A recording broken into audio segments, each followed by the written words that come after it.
ձեր ծնողները խիստ են եղել եւ միջև այսօր էլ ձեր ներկայացումներին քննադատաբար են նայում։ Ինչ է ձեզ տվել դաստիարակության այդ մոտեցումը։ Չմեծամտանալ է տվել, երբեք չբավարարվել եղածով, մտածել, որ ավելի լավ կարող էր լինել, որ արցախցիներ են մաման-պապան, ավելի պահանջկոտ են, միշտ որ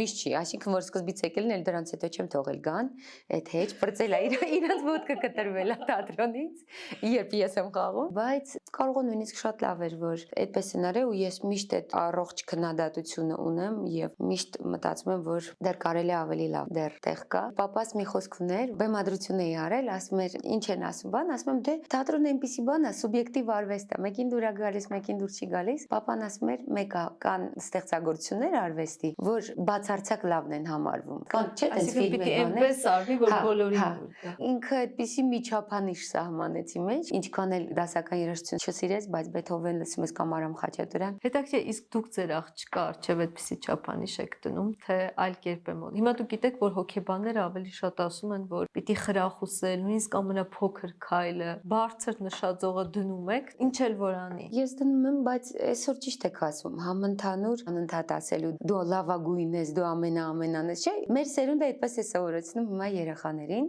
Չգիտեմ, կարող է ավելի թույլ լինեն, որտեղ պիտի հավասարակշռել էլի եւ այնքան չանել, որ խեղդել երեխայի մեջ բոլոր ցանկությունները եւ այնքան չանել, որ մի փոքր քամուց ուղղակի էլ չկարողանա պայքարել այդ տեղի համար։